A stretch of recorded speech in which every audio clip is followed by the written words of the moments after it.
Yes, y'all and Johnny Boy be ballin', welcome back. Fastest freaking show in MLB, absolutely anywhere. A with ya, boy. What's going on? Big Johnny Stud here. Follow me up on Twitter at John the Gazer Flow. Sharper than a damn razor. Same handle over on Substack. Find out what all the hubbub is about, you. $2 a week, get you 5 pounds of shit in a 2-pound box. We are rocking and or rolling. Doing the damn thing around the clock. First version of NFL Best Ball Ranks will be out. I learned a couple of cool new tricks. We're going to have stats up on the actual page. I'm going to sync it. It's going to be a lot better this year, as if it could get any better. Let's go. My goal is to save you $2 worth of time a week, and I'm not going to do that bullshitting. How are we going to do that? With the best part of waking up. Oh, yeah. Pitching sheets in the mug. Well, that's not them.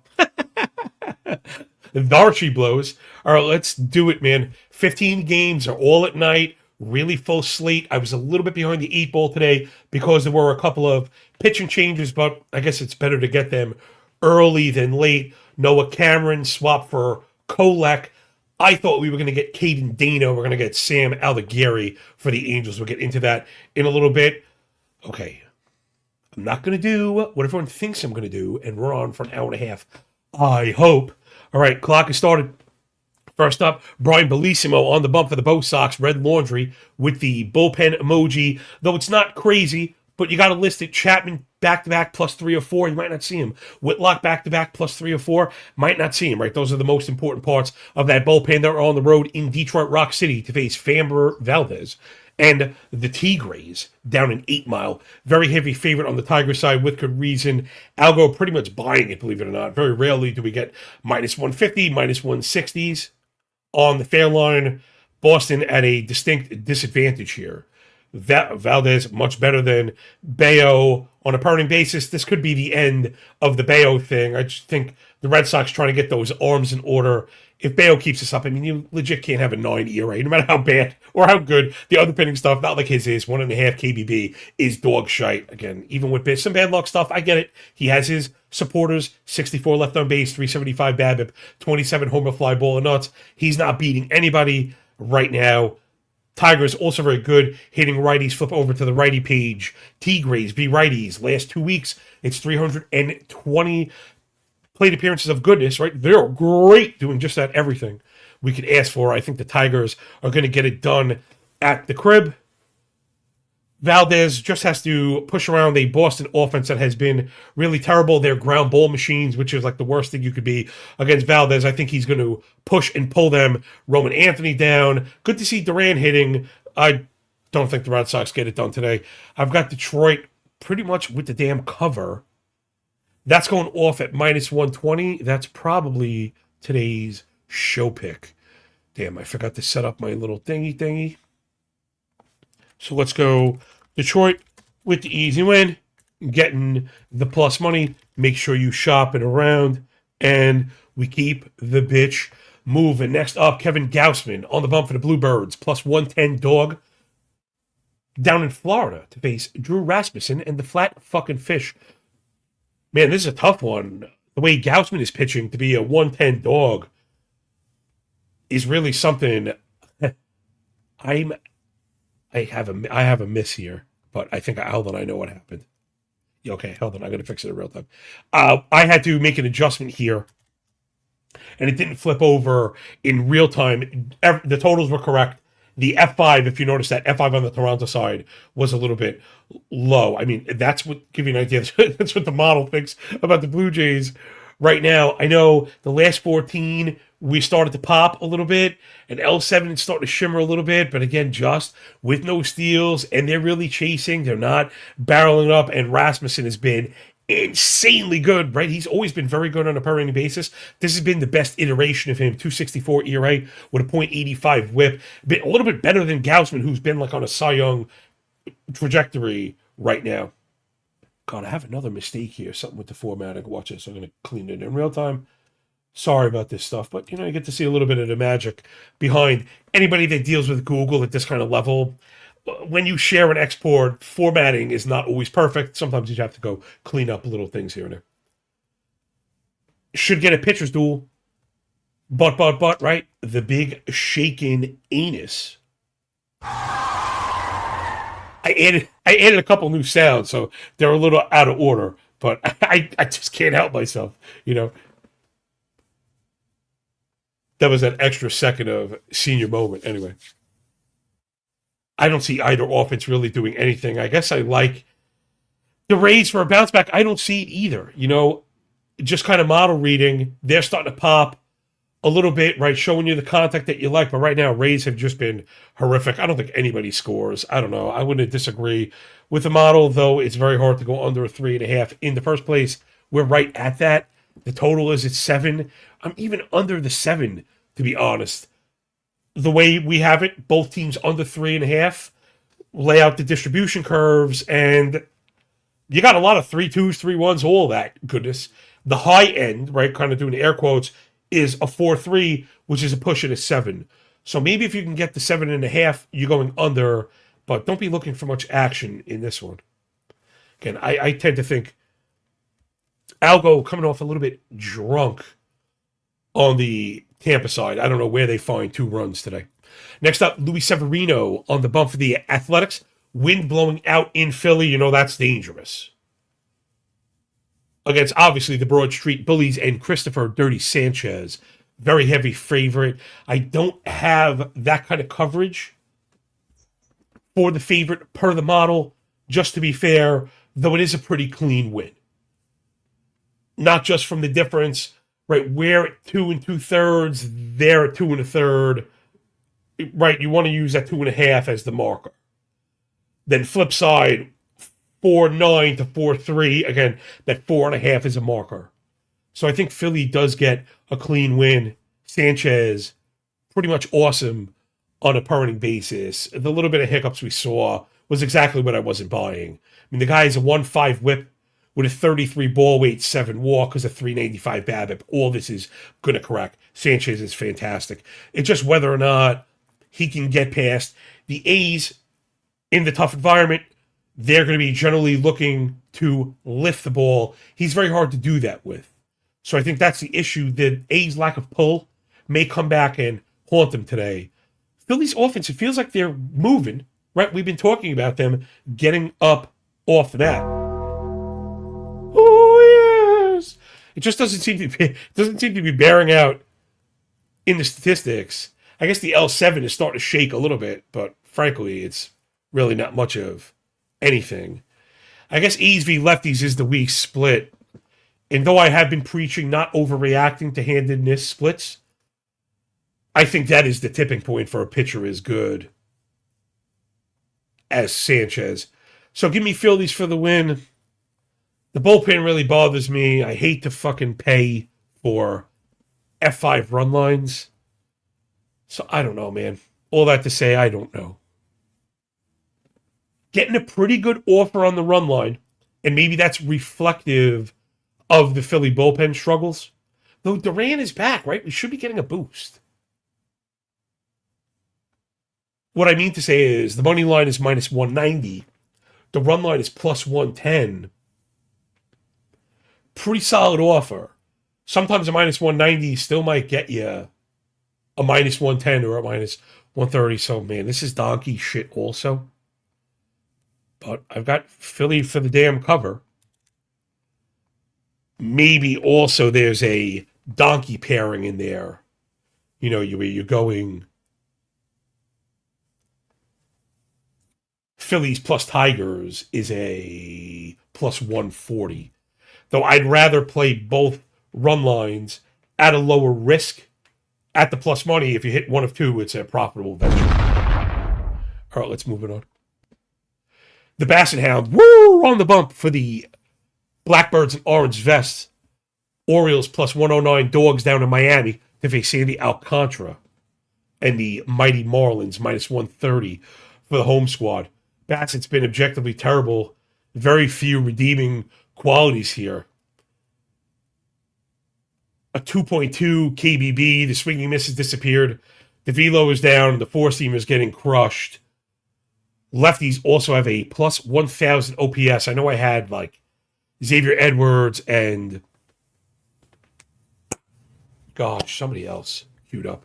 Let's check since I was talking that shite. Remember, that is part of the gig. It's just not part of the Zoom, and I don't always scroll.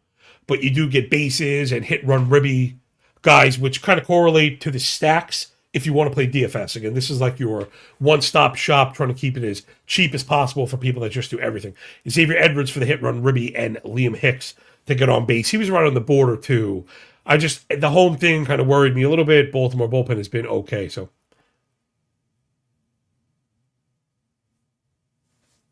I have Miami for the clean win at minus 130. I think we're close enough to the fair line value to pretty much go after that. We've got the edge on the hill. Sandy has had a couple hiccups, but when he's going right, and I think that's what we're going to get. The challenge point here has got to be Baltimore versus righties. They've really started to clean up. That chase rate has led to walks, plus the power. I'm just hoping that it's Bassett that gets crushed. My mistake, let me backtrack on that Baltimore bullpen thing. Baltimore bullpen has been terrible. I forgot about the injuries, and the Kittredge thing just didn't work. Miami's a thrill a minute also. Right, let's not put the cart before the horse on the Marlin bullpen. But I do have him for a clean win. I even have a bordering on a cover, but I probably wouldn't be greedy if I'm seeing minus 130s, as a standard. You might even be able to shop that around a little bit better. So give me the home squad. Is it chalky? Maybe. Other side is probably the over. Model not really buying it from a total standpoint. You just have to not believe in Alcantara. If you like the Baltimore side of the equation on the offensive touch, then that 3-7 gets to the 4. If you have Baltimore for 4, we've got Miami over 4. You're getting this 1-9 pretty easy. Next up, Hades. Came up yesterday in the Cubs and Reds game that, if I'm not mistaken, it did not go over. I think it ended at 9. It sucks, man. I've been preaching confidence, and I feel like I am confident in the model. I don't start pulling wires and stuff. But you have no choice when you get these crazy weather signals. I hate that. Guys that we're expecting to pitch well, I don't like the challenge of putting it in the bad environment. So this one is Taj Bradley on the hill for the Twins, minus 108 on the road against Cavalli and the Nats. We like the Nats offense much less against righties. We like Bradley, but not the Twins bullpen. I want to be under the F5 on this one. I've been high on Cavalli the whole season. I know he's had his detractors, maybe because he's doing it a little bit differently. It looks pretty strong to me. We'd like to see him get ahead of a few more hitters. But again, the luck stuff is crazy. He's running a 419 BABIP. The homer to fly ball rate is insanely low. It's going to correct. But he's keeping the ball down, and it's very hard to get a hold of. He's getting cold stuff over, getting strikeouts with contact, with control, Twins offense had started really, really good. They're starting to fucking tank a little bit. Right? Let's keep an eye on that. That's what we like the splits for. Again, I just added L30 into the mix. So every day, up before the crack of dawn, just a quick note for my people that are in the fucking spreadsheets at 6 a.m. We salute you. This is not madness. This is Sparta! You're damn right it is. Walk you over to the pit, you catch this fucking size 12.5 Birkenstock to the fucking chest. Woo!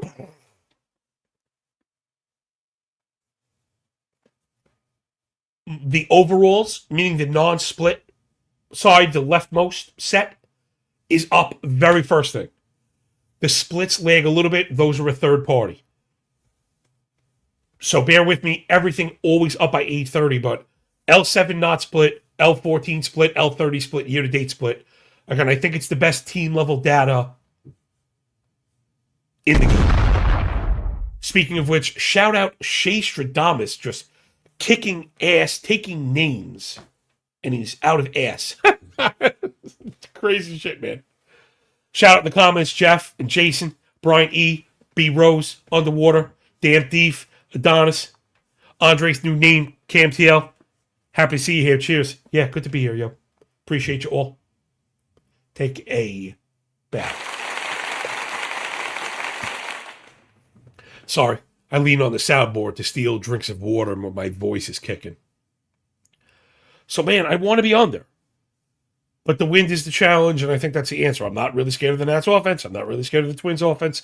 So just understand here, right, when you look at the Algo scores that we're bordering on that point that we really wouldn't go under, it's just a weather concern. That's my play. I'm under the F5 because out of all the bullpens that I don't trust, these are the ones that I don't trust the most. So I'm leaning F5U 4.5 because I think we're even getting it, at a nice price. Of course, shopping it around goes without saying. Next up, Jake the Snake DeGrom on the bump for the Rangers, minus 105 on the road, down in the Boogie Down Bronx to face the bad guys. New York Yankees sending Elmer Fudd Rodriguez to the bump. Man, as a minus 115 slight favorite after that debut, but the Rangers offense is just horrendous right now. Let's work this one backwards. Rangers cannot hit righties for shit. Elevation is starting to tick up. Let's give credit where it's due. I think I saw the L7 this morning. That's what I did, and it's so bad. They have no steals and 2 homers. I was wondering, I've been trying to track the running a little more acutely. There's a little bit to like here. We're not totally out on this offense. I'm thinking maybe they get enough done against Elmer. He is a good pitcher. He'll probably end up being good even this season. A lot of times, these call-ups take that first up and down. The scheduling, the travel, the communication, the timing, the speed, the hitter quality, all these things can tend to compound and be really difficult on newbies. That's to be understood. It's happened time and time and time and time again. I always use the label trajectory guy. I just use that word too often. But it just kind of described that guy. Touted prospect, very talented, comes up, hashtag MLB is hard, prospect gets prolapsed, prolapse leads to demotion, demotion leads to analysts and bettors being fucking sour babies with sand in their pussies. The kid corrects the fucking issue, comes back up, the sand remains in the pussy, and the analyst doesn't fucking correct. So if Elmer is shite, we're not going to be out on him in the second time around. When these guys suck in the debut, you got to let them show it to you first. Seriously. Don't chase the youngsters until they show it. Plus, it's Jake DeGrom. You're not going to get DeGrom at a better price, like, I don't know, ever. You have to challenge these Yankees. It's a kick in the balls, but such is life in the big city. For the record, I have had 0 luck, going against the Yankees. They have completely killed me freight train style. But it's Jake the Snake against Elmer Fudd. How do you not go for that? Texas bullpen has also been good, but so is the Yankees. I think if you're caught in a dogfight later on, I don't think we want any of that ass. Well, maybe we want that like 5th, 6th inning. Yankees bullpen really has been very, very effective. So I got to go Texas F5, hold my nose, and just freaking bet it. The Yankees lose. Everybody loses. They just don't seem to do it when I bet against them. But they're coming off a monster output. And again, you're kind of trying to sell the rip on what I think is the best team in the league. It makes me feel so fucking dirty to say that. Let's try and get back on track with the timing, though. I think we're doing good. I'm really trying to streamline the show into bullshit at the front. And then if there's time at the end, we'll bullshit and do lessons and do questions. But I want to make the show really the fucking very best that it could be for people that don't have a lot of time. Gavin Williams on the bump for the Guards, leaving Forest City as a minus 122 dog. They're heading down to Kansas City to face the scratched. There's no way to recover that. I was like the scratch. They're not going to face the scratch Noah Cameron. Face the Royals, who scratched Noah Cameron. You're going to get Steven Kolak. He came over in the Padres trade, more of like an inning eater type, though I think we need to be looking to attack today. Williams has been very good. This feels like the prince that was promised. Very highly touted prospect. We needed to see him clean up the four-seamer. That has happened. The velo is there, but now all the other diagnostics are checking into place. 270 ERA, 102 whip. He has been phenomenal. You're getting everything. I know the walk rate is high. Leave walk rate to the fucking filter queen. Let the chief jiggling officer deal with that shit, right? The momos that don't look at the underbidding stuff, it's very surface. It's low IQ. No one ever accused them of being fucking smart. You need to be looking at ball rate for command and control. It is entirely more predictive than walk rate. We saw this with Cam Schlittler. There were people worried about his command, but the ball rate was fantastic. They'll get that. That's a 3-ball thing. Trust me. Trust me. 34.5 ball rate through 43 and a third innings is elite control. 13 swinging strike, 32.5 CSW. He's a strike throwing, cold strike getting fucking machine with the uptech in a fastball. Gavin Williams is the real deal. Hiccup here would probably be the hurdle here, would be Kansas City offense as I flip over there. Last 300 Ps versus righties.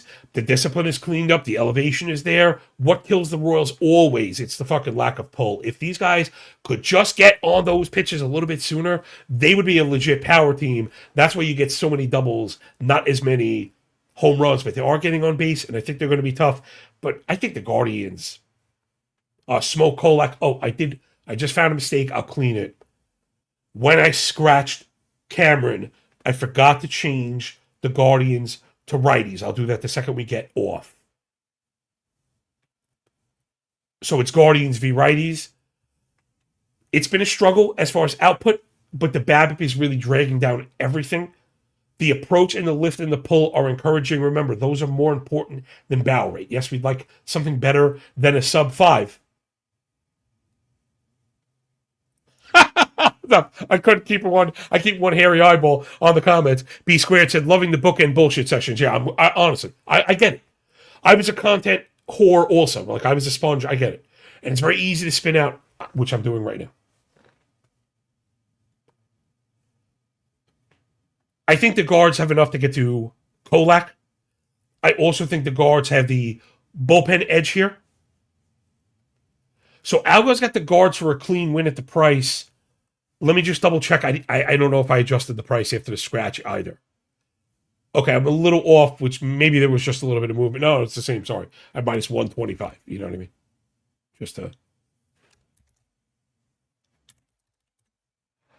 So yeah, give me the guards at minus 125. I think you could take it at 5. I think you can get the whole way. Given Kolak's introduction right into the league with the debut, I'd be questioning the distance. And if we're worried about the Royals bullpen, you know what? Let's go full game because I think we want to eat. I call it the soft underbelly, right? We want to manja on that kind of like that back end of the 5th, and we want the fucking 6th. I'd hate for it to be 2-2, get the push, and then we're going to come out and score. So give me Cleveland to win with a clear, like the most clearest of pitching edges on the board today. And we'll move it on. Next up, it's the Redlegs. Hey, Abbott on the bump. Plus 140 dog down in Chicago to face shot of Jameson Tyon and the Baby Bears. I was pumping the brakes on this one because the total wasn't posted. So obviously Wrigley is very much score dependent on the wind, right? It's very much impacted by the wind. They also, obviously, Windy City, Waka Waka Waka, they get 20-mile-an-hour shots out there, you know. So we saw that yesterday. You generally see a hint in the listing. It was not only, it was down, like it was not listed. So now it went up, and what happens is that makes me worry about swirling, changing winds. Winds meaning strong winds with a non-determinate direction that could swing it both ways, meaning like if said wind was solid, it would be 10.5. If it was solid the other way, it might be 7 or 6.5. We see how this is. This is not me bullshitting. I don't feel comfortable putting those totals on the board. I was talking about this yesterday. I hate that shit. I almost wish all these games were played, you know, in domes or retractable fucking roofs that even included with. Anyway. We're getting kind of mixed readings, right? So it's I've seen 7, I've seen 10, but again, the needle is moving, and it's cold. I got 50 degrees or below at game time in Chicago. So I'm not really expecting offense except for the fact that the pitchers have sucked. The Reds promoted Petty. He was good in the wind game. If Abbott continues this, the 6 ERA and the 1.7 whip indicators all north of 5, KBB south of 6, swinging strike at 8.5, 24 CSW, these are demoted numbers. I wonder if we see Petty with the bump and Abbott getting the hook with Lodolo will be back. Tyon, listen, he's kept runners off base without getting ahead, which is a kind of a miracle, but he's trying to beat major league hitters with a 91-mile-an-hour fastball up in the zone consistently. I don't know if I'm really buying it, man. I think I got scoring on both sides. Chicago v. lefties. Last 30 days, it's 350 plate appearances of the Chef Kiss. Because it's not only a strong approach, it's paired with a low swing rate. So you're pushing the pitches per plate appearance while they're executing on pitch identification and then the batted ball stuff. Because it's lift plus pull and barrels, 345 x WOBA. You have to understand implies like north of 5 runs. So they're going to be tough. Abbott is in a really rough spot if it's shit or get off the pot for my guy. Reds v. righties last 2 weeks, 355 PAs. They're starting to get it going as well, which is funny because Stewart has kind of gone in the tank a little bit. Everybody's going to have ups and downs. He's phenomenal. Reds are striking out a little bit. There's your baked-in floor, but look at everything else. It's pretty clean. Losing in zone, but with the lift and the pull, 15% barrel as a team versus righties, man. They're humming right now. We knew they were going to be streaky. We knew they were going to be streaky, and right now it feels like the top of that sine wave. Again, just the quickest lesson. I'm not going to count this as bullshitting, right? Some of the stuff we really want to kind of understand. The moving averages moniker is not just, a selling point. It's a truth. It's understanding data points that describe different time frames and how they interact with each other. Simply put, this is the basic argument I used to make against my guy, Johnny Anderson, who you want to be following 100%. His DFS stuff is unmatched. The tableau is unbelievable. He would always kill the idea of hot hitters. The numbers don't bear out, like having a hit yesterday is predictive of it today or even the last 7 days or something. I would counter, that's not the point I'm making. Because let's call it a guy has an 800 OPS. Let's call 800 OPS good, whatever the number is. You can have an 800 OPS for your last 7, but it's trending up, right? A very good hitter with a high baseline, showing skill improvement coming off a low, opposed to a low skill hitter or a low skill team coming off a high with underpinning shit we weren't believing. So that number is not the thing I'm arguing for. I don't care. I'm not saying he's hot because of number. It's the way those things interact combined with, a macro projection. So how that applies to teams, when we talk about sine waves, right, there's always going to be ups and downs. This is like shit. People fucking pay high-end consultation fees because you talk about this when you learn how to trade. Understanding the world in sine waves, think about the best stock ever. Zoom out on an Amazon stock. It looks like a straight line up. The more you zoom in, the more imperfections you see. So then it just becomes about the general trend as far as direction goes and how drastic the sine waves are. Think about teams in terms of sine waves. A team like the Reds, right, that heartbeat, beep, beep, beep, beep, beep. The Yankees stay higher for longer. It's a flatter, longer, higher wave. Reds are going to spike and come back down. So there in 6 million words or less is a really good way to understand teams, how to digest if a team's playing well, and how to think about it going forward. How do you like that, Apple, yo? Boom. All right, let's get back on track. So the Reds are going to be that, crazy heart rate. So right now it's up, and I think you want to ride with them. I don't want to be doubting the offense. I want to get on the over. For some reason, again, it might be the bullpen because the Cubs bullpen's been good. The Reds bullpen's been so bad, maybe they'll carry the load for us. But what's the issue? Again, we beat the horse every day. When we have the favorite at home, you can't apply that last frame. That could be where the last run comes from. But right now, I'm over 8.5. So let's go Cincy and Cubs over 8.5.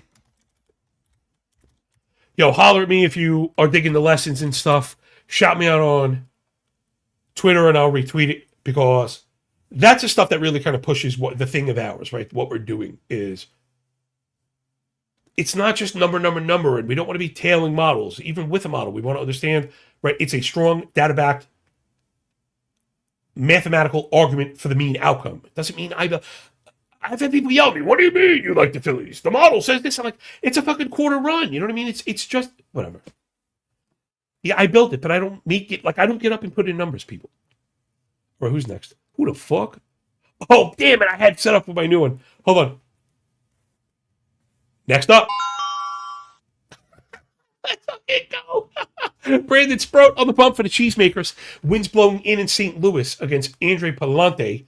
And the Redbirds, they also had the bullpen emoji going.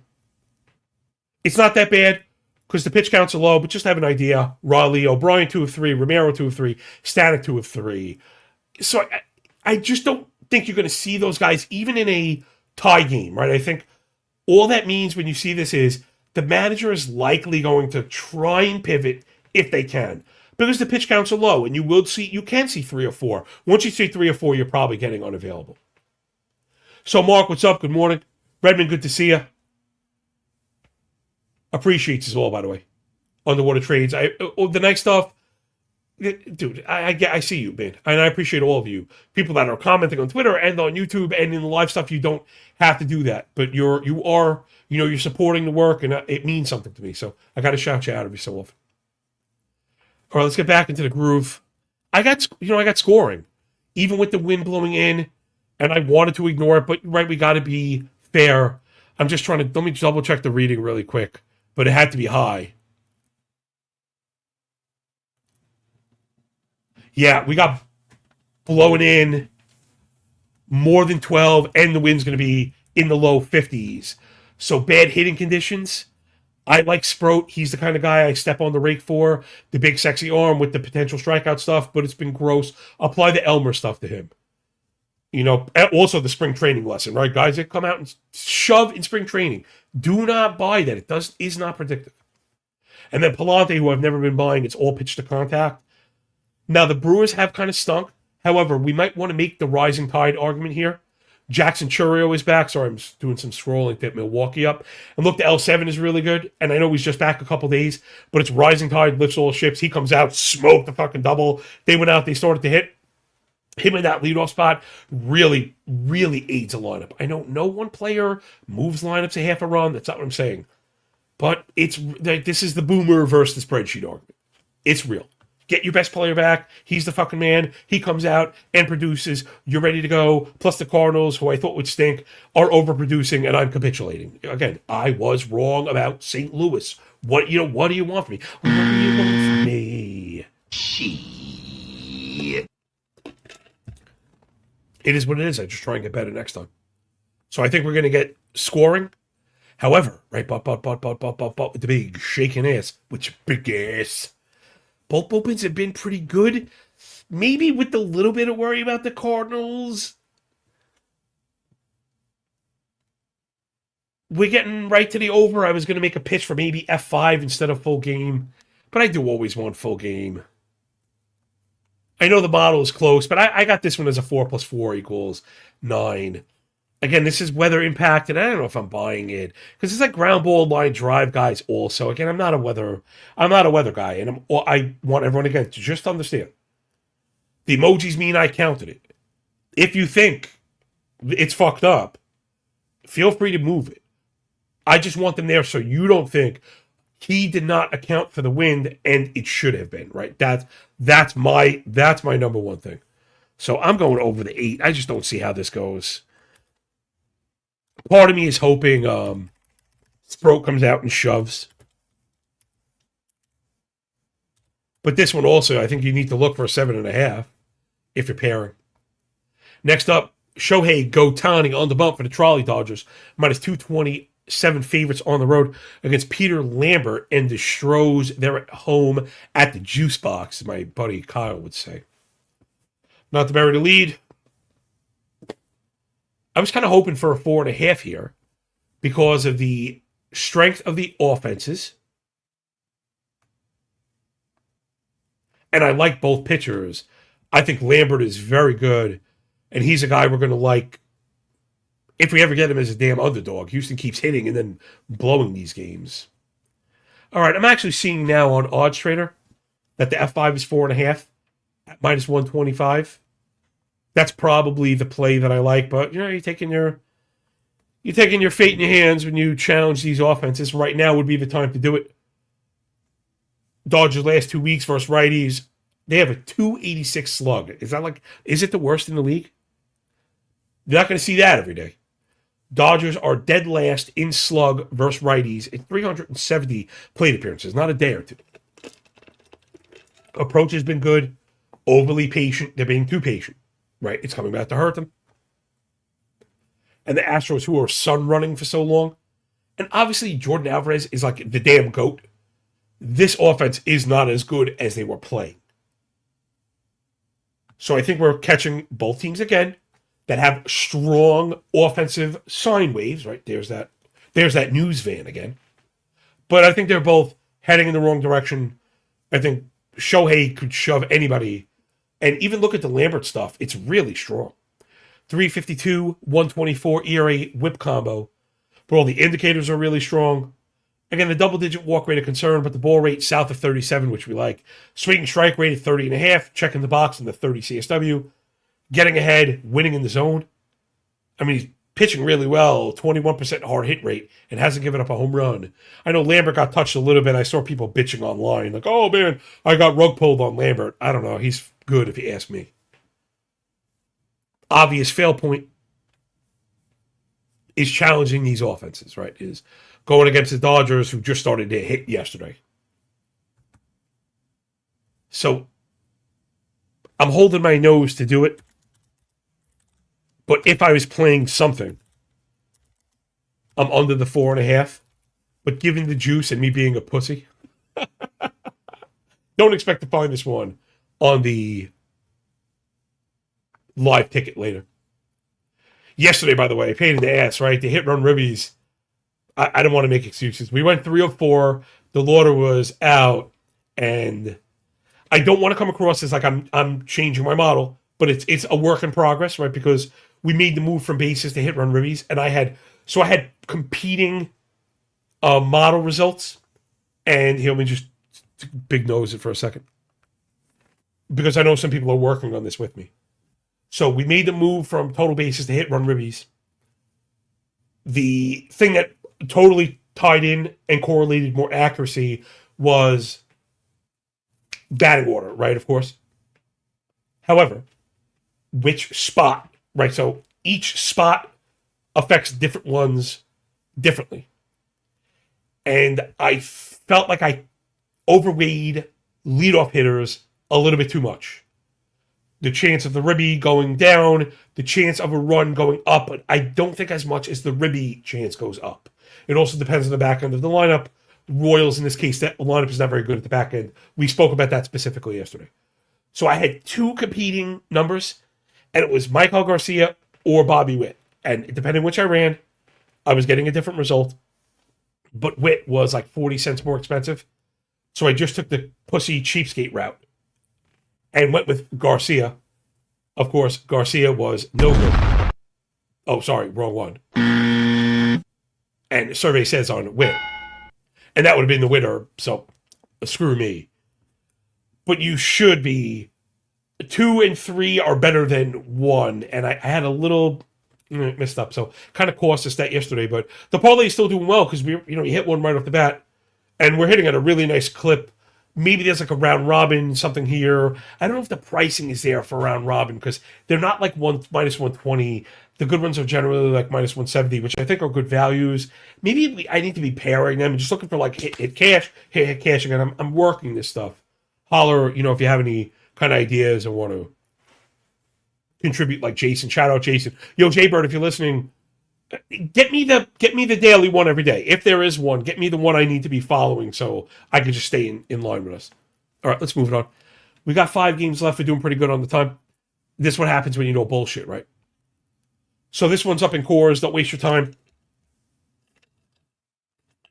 Funny how yesterday consensus from the chat was definitely under yesterday's game. And you know the deal when you go under in cores. You're really taking a massive risk. because of the way the ball obviously plays up with BABIP and the risk of these crazy innings. Right, that's it too. Is the 2-run inning becomes the 8-run inning, and obviously destroys any kind of under stuff.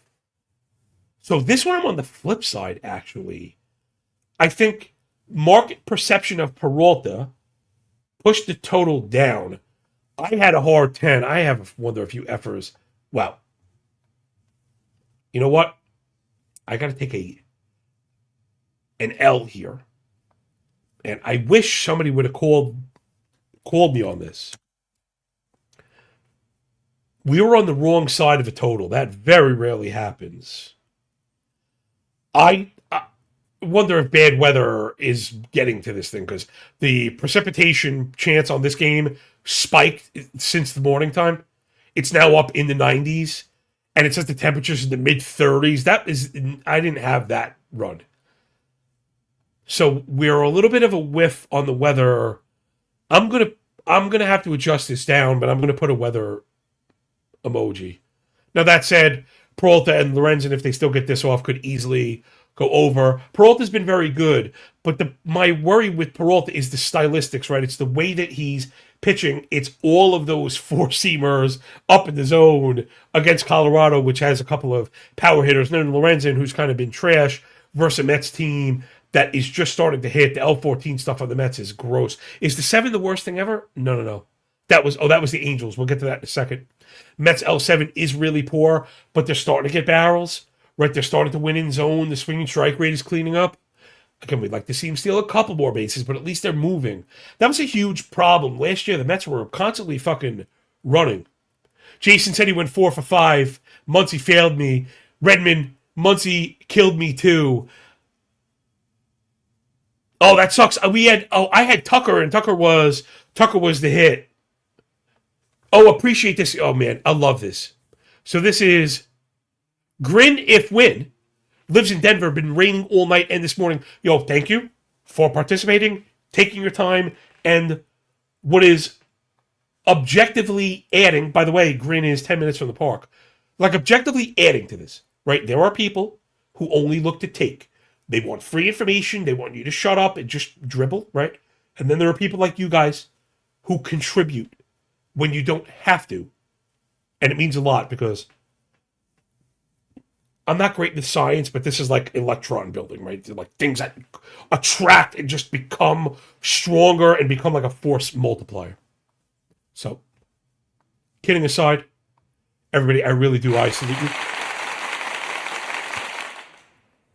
So I'm on the over. I don't care if I can get if you're going to move the total down and dare me to go over in cores, I'm going to do it. Let's just not expect the game to get played. But in the meantime, you take the 9.5, because I think, just really quick, I know we don't do a lot of strat on cores. This is a little bit of rain stuff also.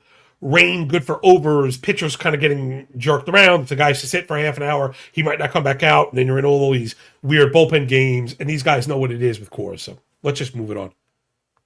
Again, 9.5 feels like a pretty good opportunity. 4 games left on the board. Eric Fetty-Wap on the hill for the Pale Hose. Minus 105 down in LA to face Sam Aldegheri. The market is just not ready to back the White Sox. We've had the White Sox doing work and like scoring and stuff, and I think you got to let the good times roll. Antonacci looks good. He's going to be a hit-run ribby machine. They moved him up to the lineup, the leadoff spot. I know I just kind of talk shit about that, but he's not coming in at the minus 170, minus 180. He's coming in at minus 120 or so. So keep an eye on those guys. We love Montgomery. Murakami's been a goddamn monster out there, and the Angels are starting to regress. I just mentioned it, so let's highlight it really quick. Just how bad the Angels are hitting. I often preach, not to overreact to L7, to just kind of use it as a starting point. But even if you look at the L14 that I have up right now, it's atrocious. Remember, the Angels are going to be predicated on chase. This is what we do, right? We are the identifiers of trend change. That is the lodestar, linchpin, right? That fucking Jenga block wiggling. The Angels can strike out. That's fine. We don't care if they strike out, actually. I don't even want to say it's a good thing. It's almost a good thing. We want the bat off the shoulder. They're not going to help us without it. Even still, even in this downswing, it's line drive and pull, but it's not frequent enough, right? Because the chase rate is through the roof. If the Angels are chasing and failing to identify strikes properly, they're going to tank. We talked about this a couple days ago, and it couldn't have been any more prescient. 250 plate appearances from the Angels, batting .202 as a squad, 537 OPS with a 28 KBB. This is something else that we do, a lot of people don't. You very rarely hear K-BB used to describe an offense, which is funny because it's like known as like the pitching stat. I would wager the vast majority of fantasy analysts, pitching analysts, if given one statistic for a pitcher, would choose KBB.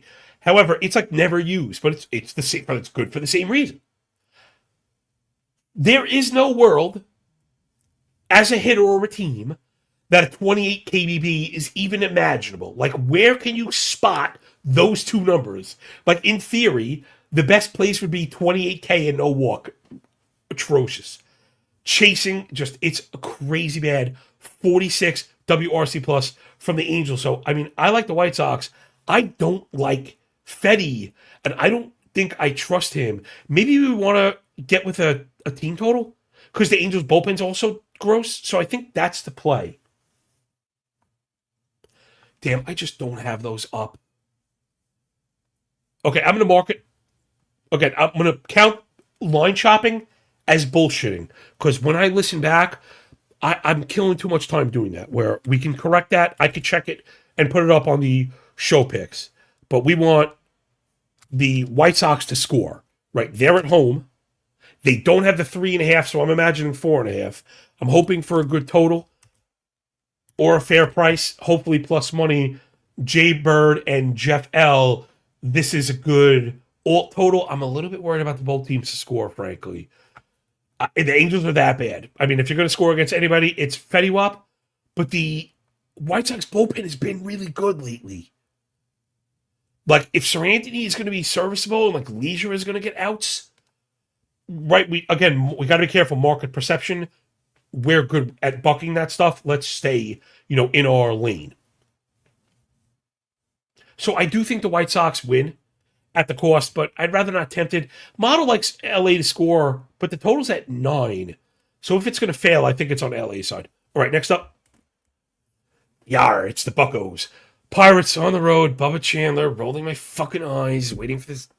I call it. I talk about it all the time. It's my fail point. Chasing the highly touted, big strikeout, sexy arm. He's had control problems. I went under the hood for Bubba Chandler. The arsenal is good. Velo and diagnostics are good. He's just been a bit wild.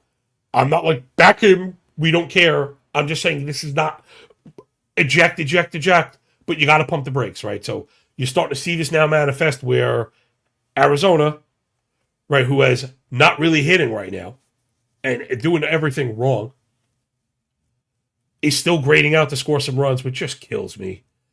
All right, let's take a look. Bubba Chandler, 110 dog on the road in the desert to face E-Rod, who can't keep getting away with this. He has a 3 ERA and a 1.4 whip. One of these things is not like the other. One of these things just doesn't belong. If it could tell me when you see +5 fucking indicators and a 4% KBB, which one it is, by the time, I finish this song, holler at me. Oh, losing my mind right now. So that's the fail point, right? Bubba is wild. Arizona, who hasn't taken walks and has chased, maybe that's the key point. But if I'm not mistaken, Pitt versus lefties, all right, it's bad sellout, right? If it's good for the goose, it's good for the gander.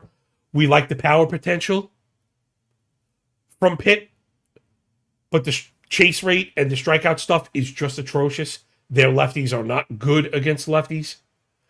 And I know lefty v lefty is like known as a tough split. It's understood.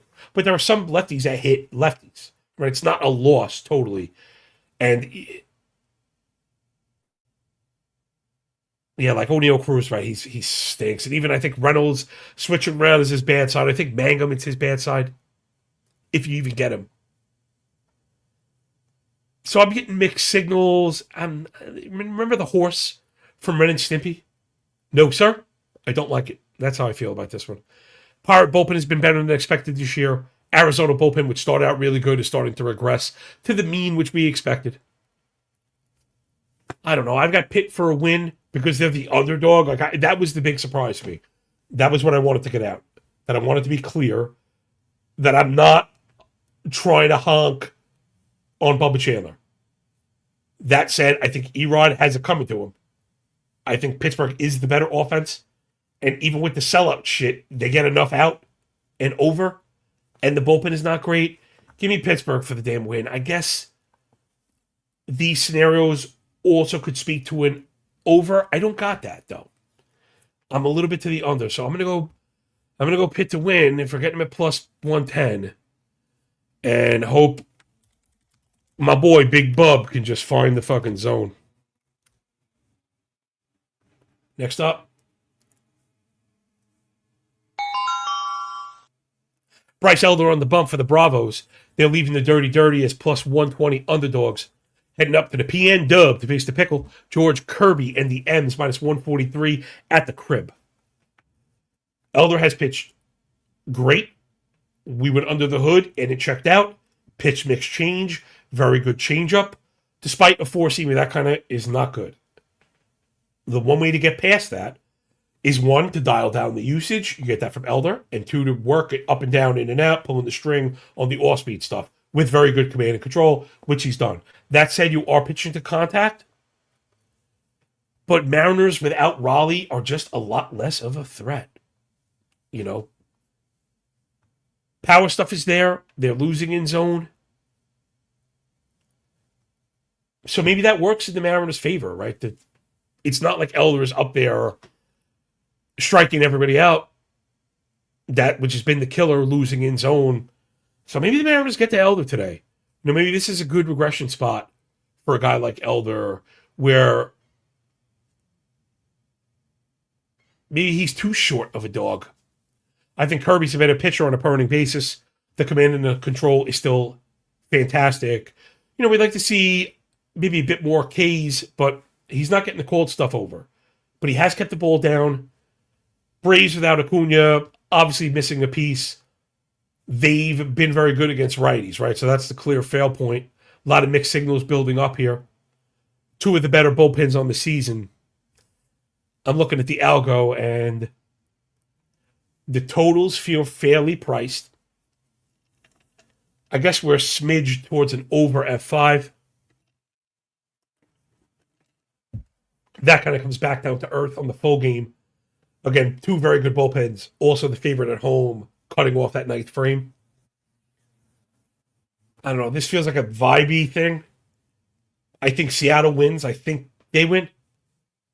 I just think you have enough of the edge across the board, plus you're at home. The zone stuff for Elder, but I'm worried about Kirby, of course. I'm off this one. I'd like to see a better price. That's the kicker. Funny enough, market agrees. Money coming in on the Braves. Seattle now down to minus 130. I would keep trailing this bitch. Because if you want to keep bringing it down, plus 110 on the other side, by the way. I mean, when I make these corrections, they update in real time. That's what I love. I've gotten better at syncing everybody's work together. Sometimes that's where I am when you don't see me. You know, it's just working in the back and stuff. Remember, football is coming hot and heavy. I'm really excited. Wait till you see this shit. If you haven't checked out the football stuff, the data is, of course, it's fucking second to none. It's ours. You know what I mean? No one else for this cheap. The zone and EPA stuff, you just can't get anywhere else. Success rates and really great fantasy stuff, points per snap, points per touch, all route data and stuff. It's really, really good. And I'm working on some really cool stuff. Differentials when betting starts with the model. Again, I don't charge enough. Last but not least, Walker Ranger, Texas Bueller, something like that, on the bump for the Friar Tucks plus 109 dog down in San Francisco to face Logan Webslinger and the San Francisco Treats minus 130 for Webb. This felt like a misprice. When you look at the Webb stuff, starts to make a little bit of sense. I want to think that kind of corrects because I'm not at all scared of the San Diego offense, which is now just awful, right? Last 7 days, just as bad as the Angels, batting 177 across 200 plate appearances. That's just insane that a team could be that bad for that long. The Tati struggles are well documented. I like Machado. Outside of that, it's been whacked. They're not taking walks, and they're chasing, putting the ball on the ground. It's a really rough combination because they're not fast. I mean, they've stolen a couple bags, but that on its own could come from a player or two and not be enough to kind of move the needle for the squad, especially if you're just not getting on base. They're not getting on base. 241 OBP in that same time frame. The last 2 weeks is not much better. 287 OBP across 350 PAs versus righties. 283 xWOBA is whack. San Francisco's is also whack, but they injected, I should say, a little bit of fucking life into it. Bryce Eldridge and Jesus Rodriguez. You had two pieces where they had distinct holes. Patrick Bailey, much better framer than he was hitter. I think now with ABS, you could probably move on from him. Adding two guys, even if they're just not automatic outs, could be a big deal for the Giants. Again, I'm not ready to anoint them crazy, but I think either of these is true. The Giants money line price at minus 130 is too low, or the total at 07.5 minus 102 is entirely too low, which means that the Giants team total 3.5 is entirely too low. So I don't know. I hate these because I want to load up on this stuff. I don't normally do that. I try and pick my favorite. It'll be the one that's wrong. That's just how shit goes. But I think the Giants win. They score more than 4 runs, and this game totals over 8. For sure. Confidence level would be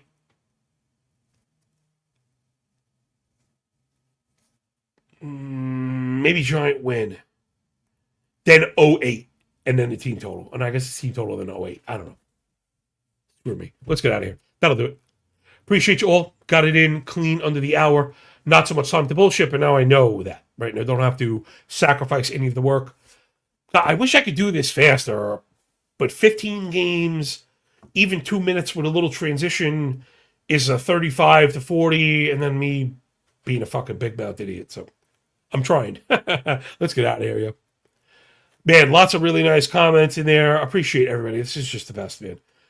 Make sure to check the live comments afterwards if you can. There's some really good stuff here. People going back and forth. Jason and Jeff and Mark, hashing stuff out. I can't read all the comments in real time. B Squared says some shops have 3-way team to have highest scoring inning that combine nicely with the Cook bullpen report. Bro, Jason, please check that, right? Make sure we're looking at that. Holy crap. This is exactly the type of sharp identification of softer markets that I'm talking about. Legit. You'd have a much easier time beating that market than money lines, obviously. Late to the Tuesday meeting this morning, says Chandler Bryant. What's up, mi gente? Appreciate you all. Jason, of course, goes without saying. USA says, I'll take Atlanta every time at plus money. You know what? That is a very fair. I need a better word for the non-data back plays. That's not insulting. I hate that when it's sometimes I say the boomer play, but I don't. It's not insulting. So I was thinking the professional better play. That's kind of how that's almost where I'm settling.